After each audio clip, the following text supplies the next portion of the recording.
Здравейте! Днеска е ред за нашия следващ урок по немски език. Един от проблемите, които всички курсисти ги затрудняват, това е как да разберем в изречението кой падеж трябва да приложим. Сега, в немски език има 4 падежа. Това са номинатив, акузатив, датив и генитив. Като последния генитив, родителен падеж, се използва основно в писмената реч. В разговорния немски и в устния немски използваме основно трите падежа. Това бяха номинатив, акузатив и датив.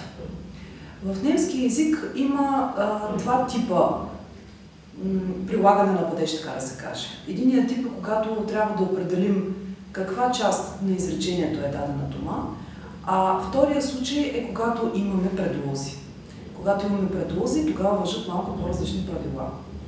Нека да разгледаме сега първия падеж – номинатив.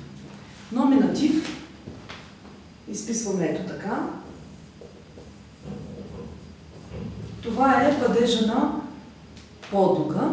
Винаги действието в едно изречение се извършва от подлог.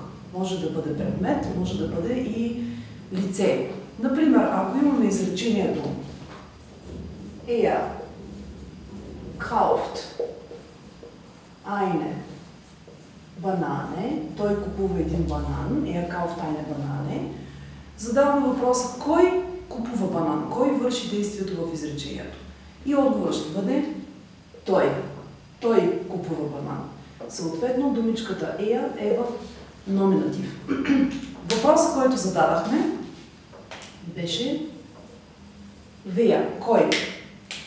Wer kauft eine Banane? Кой купува банан?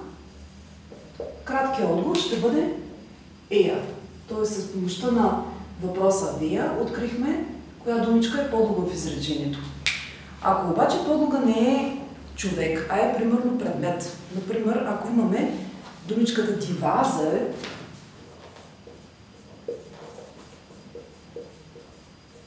steht auf dem Tisch. Това ще се преведе вазата стои на масата. А ако имаме изречението die Vase steht auf dem Tisch, то тогава не задаваме въпроса кой стои на масата, а задаваме въпроса какво стои на масата. Или was steht auf dem Tisch. И краткият отговор ще бъде die Vase. Значи ще го запиша. Was steht auf dem Tisch? Какво стои на масата? И краткият отговор ще бъде die Vase. С помощта на тези два въпроса, wer и was, откриваме кой е подлога в изречението и следователно коя дума е в номинатив. Също важно е да кажем, че когато имаме именителен падеж, когато имаме номинатив, няма промяна на родовете. Тоест, мъжкият род, определителният член е der, неопределителният ein, за женски die, eine и за среден das и ein. В множествено число също няма промяна. Значи това е много важно да се отбележи. В номинатив нямаме промяна на родовете.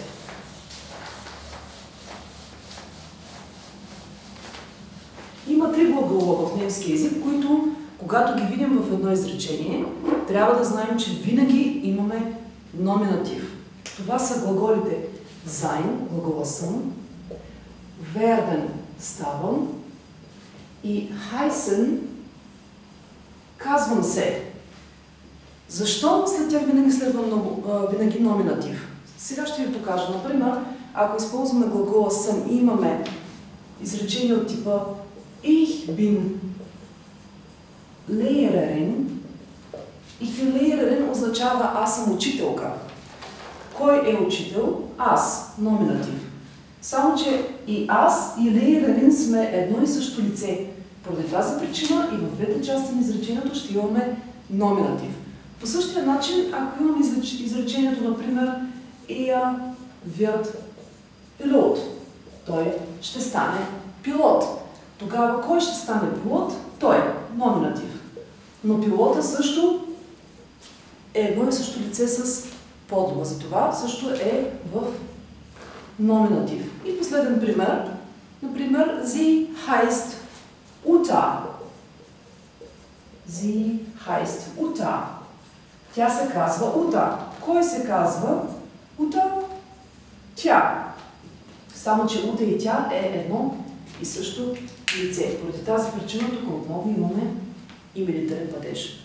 Добре, нека да повторим още веднъж. Значи, когато имаме, за да разберем дали една думичка е в номинатив, ние трябва да зададем въпросите wer, кой за лица, и was, какво за предмети. Трябва да запомним също, че в номинатив има 3 глагола. Това са sein, werden и heißen, които когато ги видим в едно изречение, винаги не трябва да забравяме, че след тях следва номинатив. Винаги има номинатив. Видяхме ги тук в трите примера. И третото нещо, което не трябва да забравяме, е, че в номинатив няма промяна в родовете. Мъжки род си е der, среден род си е das, женски die и множествено число die. Няма промяна. Тук може би ще възникне въпроса, добре, след като няма промяна в номинатив, защо е нужно въобще да го знаем? Ами много просто. Ако се върнем на нашето изречение, което записах в началото, er kauft eine Banane, ще го запиша отново, за да го видим.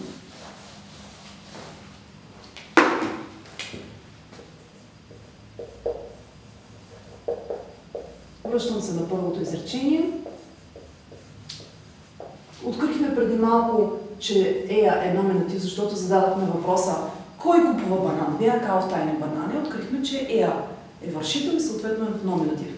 Тази думичка обаче не може да е в номинатив, защото нямаме някой от трите глагола sein, werden или heißen.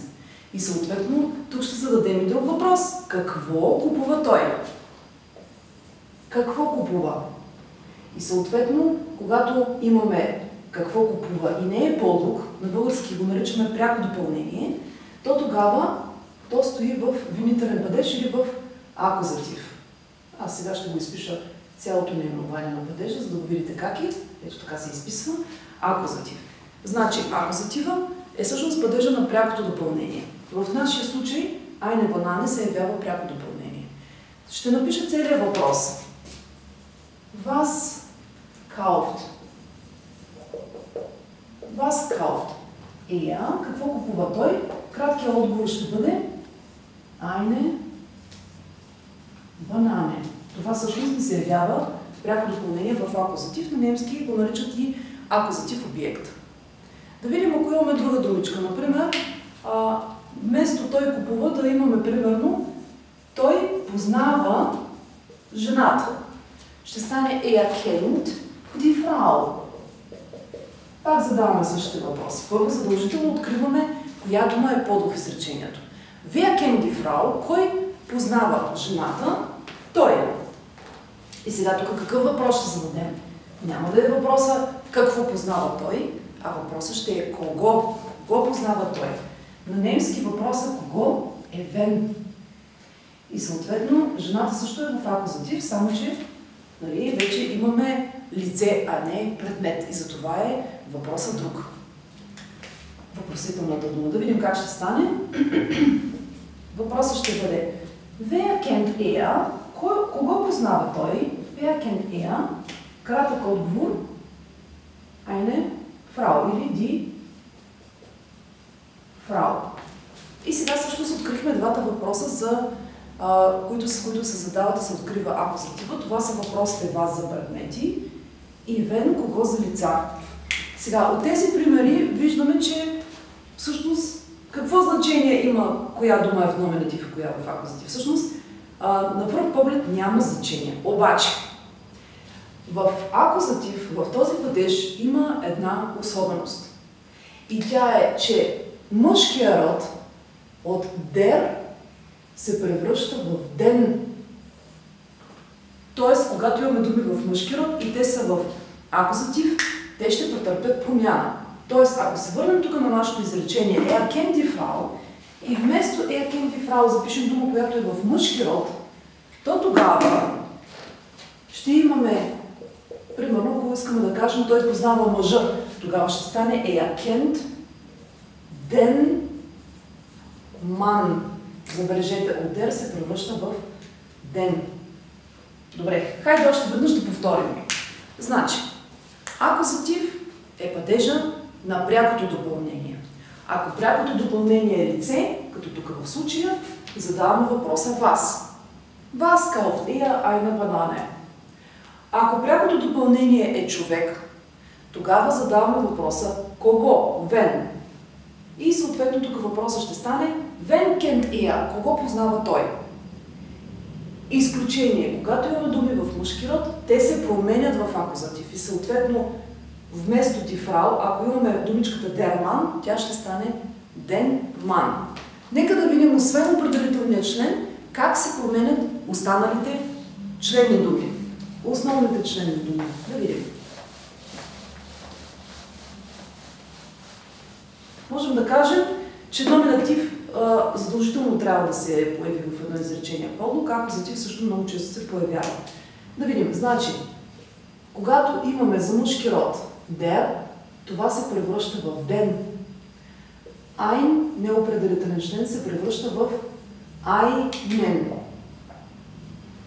А ако имаме притежателни местоимения, mein, dein, sein, ihr, т.е. мое, твое и така нататък, те също в мъжки род ще получат окончание и ще стане meinen. Ако имаме отрицание kein, пак по същия начин ще стане keinen. Ето го отново. Всички останали родове, среден, женски и множествено, не се променят. Видяхме промените в мъжки род в акузатив. Да запишем сега някои от най-често срещаните глаголи, с които изискват винителен падеж. Това е словосъчетанието es gibt, което означава има. Значи винаги, когато видим es gibt, трябва да знаем, че след него следва акузатив. Глагола anrufen, който означава обаждам си по телефона. Глагола kennen и така нататък. Има доста други глаголи. Можем да кажем с други думи, че 80% от глаголите в немски език могат да имат пряко допълнение и съответно да образуват акузатив. Следващия падеж, който също често се използва, но можем да кажем, че номинатив и акузатив са най-често употребяваните, това е падежа датив. Датив, дателен падеж. Сега, датив можем да кажем, че се употребява при определени глаголи, сред които следва винаги датив. Това са глаголите helfen, помагам, гратулирам, честитя, глагола antworten, отговарям, gefallen, харесва ми, schmecken, вкусно ми е, и глагола gehören, който означава принадлежа. Разбира се, това не са единствените глаголи, които изискват датив след себе си, но можем да кажем, че това са едни от най-често срещаните. Тоест, научаваме глаголите, знаем, че след тях следва винаги датив и няма да имаме проблеми с дателен падеж, когато е непряко изречение, непряко допълнение в изречението. Нека да дадем примери да видим как става. Сега, правим първо отметката, че в датив се променят всички родове. Ние след малко ще запишем как това става. Ако използваме глагола helfen, той означава помагам. Например, аз помагам на майката, на немски това ще стане ich helfe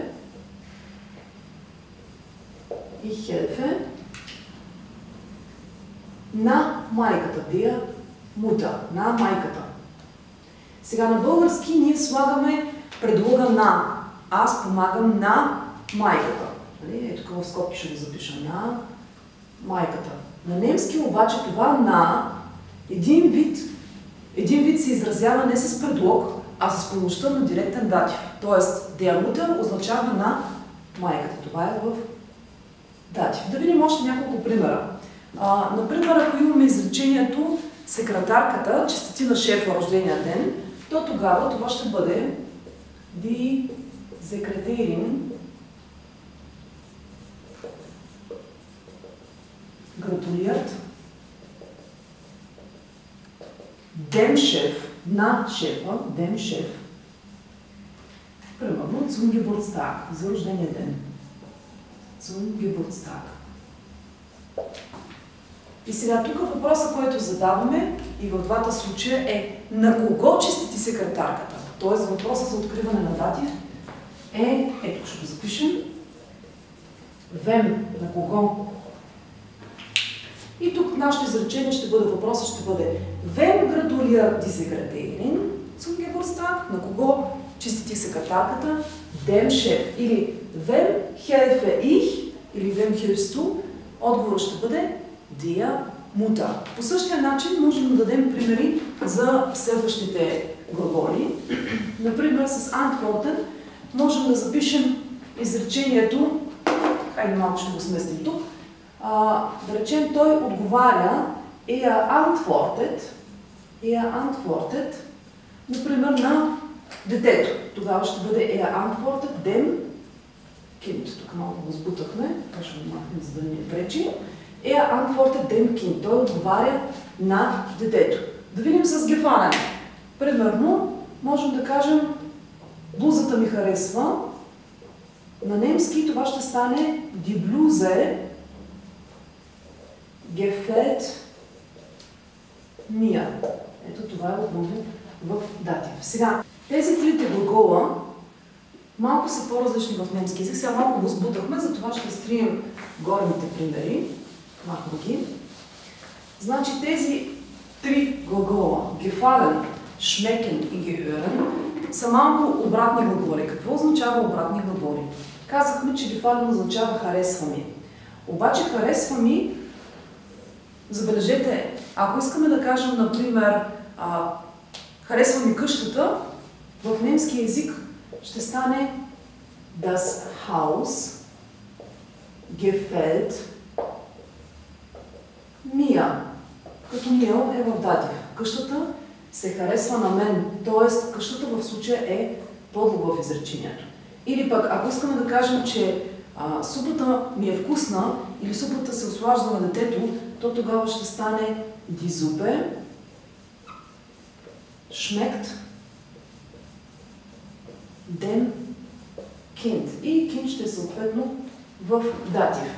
Gehören по същия начин. Ако искаме да кажем колата е на шефа, то тогава на немски ще стане das Auto gehört dem шеф. И съответно шефа ни е в датив. Тоест, винаги, когато използваме глагола gefallen харесва ми, нещо се харесва на мен. Тоест, винаги аз или там може да бъде на шефа, на жената и така нататък е в датив. А винаги нещото, което ми се харесва е в номинатив. Тук по същия начин. Нещото, което ми е вкусно, винаги е в номинатив, а на когото съответно му е вкусно, е в датив. Същото нещо и с принадлежа. Нещо, което ни принадлежи е в номинатив, на когото принадлежи е в датив. Добре. Да видим сега как стават самите падежни промени. Казахме, че в датив всички родове се променят.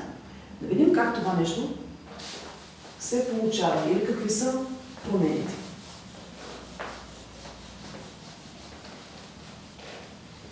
Мъжки род. Мъжки род от der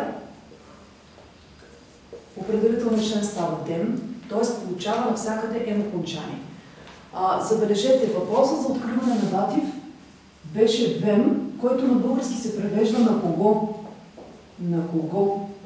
Имайте предвид, забележете, на кого. Нямаме на какво, само на кого. Т.е. датив е основно и само се отнася за лица, когато е като не е пряко допълнение в изречението. Значи, der получава ем окончание, става dem. Ein по същия начин се превръща в einem с ем окончание. Ако имаме притежателни местоимения, mein, dein и така нататък, става meinem. И ако имаме съответно отрицание kein, става keinem. Същите промени наблюдаваме за среден род. Т.е. в среден род имаме същите промени. Да видим. Значи в среден род имаме das става dem, ein става einem, kein става keinem и съответно, малко ги размерихме тук, но няма нищо. Mein става meinem. Ето забележете същите окончания, както тук. MMM Същото е, абсолютно същото. Женски род, феминин. Ди се превръща в дер. Айне се превръща в айнер. Ако имаме майне, кайне и така нататък, също получават ер окончание. Тук е майна и кайне ще стане кайна. Ето, навсякъде имаме ер окончание. Множествено число. Ако имаме плюрален, ди се превръща в ден, като на съществителното отзад слагаме n, където е възможно. Аз ще дам след малко примери, за да видим как става това нещо. Ай няма за множествено число, нямаме един деца. Няма как да стане. Майне се превръща в майнен, пак с n. Нали? Това n всякъде въжи. И ако има отрицание, пак така. Кайне и съответно кайнен. Ето ги къде са окончанията. Добре. Хайде сега, ако хубавото на клипчетата е, че може да си ги слагате на пауза и да си правите записки, да записвате. Няма нужда да ви изчаквам. Така че продължавам нататък с примера за множествено число в дата. Как, кога и как, къде се слага това е отзад. Много е лесно. Например, ако имаме думичката der Freund, което означава приятел, множественото число на приятел е Freunde. Freunde. И ако имаме, примерно, думичката в датив и е в множествено число, т.е. Freunde, то в датив трябва да се сложи едно n отзаде, да стане den, Freunden. Какво се случва обаче, ако имаме думичка от типа на фрау, чието множествено число завършва на n, т.е. фрауен са жени и се завършва на n. То тогава в датив си слагаме den за фрауен, фрауен си записваме множественото число, но не поставяме още едно n, т.е. няма двойно n. Или, да видим още веднъж, когато в множествено число има възможност да се сложи да се сложи n, се слага. Нали? Не е задължително да завършва на n. Примерно може да е kind, kinder. Значи, ако е kinder, пак ще сложим n. Има възможност. Обаче, ако съществителното в множествено число се завършва на n, няма да поставим n за датив. Това е едното изключение. И второто изключение е обикновено при думи от английски произход. Знаете, там е лесно. Основно множественото число е s. Примерно chefs. В датив chefs няма да поставим n за датив. И сега да се направим една обобщена таблица на падежните промени в всичките падежи. Значи казахме тук, за датив, ако трябва все пак да обобщим с две думи, датива е падежа на непрякото допълнение, което обикновено е лице, човек. Отговаря на въпроса вем, на кого. Нали? И всички родове се променят в този падеж. Да видим сега една табличка да се направим. Номинатив, акузатив и датив. Маскулин за мъжки род, нойтрален за среден род, феминин женски род и плюрал за множествено число. Значи за номинатив казахме, че няма промяна. Значи дер си е дер. В акузатив обаче мъжкият род става ден и в датив се превръща в дем. Среден род номинатив das. В акузатив нямаше промяна, защото само мъжкият род се променя. Съответно тук си остава формата das и в датив става дем. Женски род ди, в акузатив ди, в датив се превръща в der.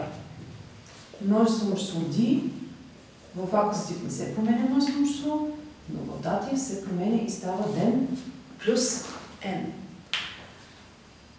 Не трябва да ви плашат падежите, не са трудни, трябва просто малко повече упражнения, да знаете правилата също, с които днес говорихме, че номинатив е падежа на подлога, откриваше се с въпросите вер, кой за лица и вас какво за предмети.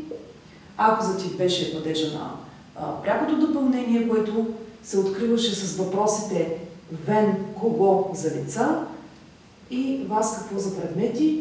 И датив имаме само един въпрос, това е when, на кого и се отнася за лица. Благодаря ви за вниманието, надявам се да ви бъде полезно видеото. Ако искате някаква друга граматична тема, която ви затруднява да разгледаме или пък някаква лексикална, може да пишете отдолу в коментари, ще се радвам на обратната връзка. До скоро!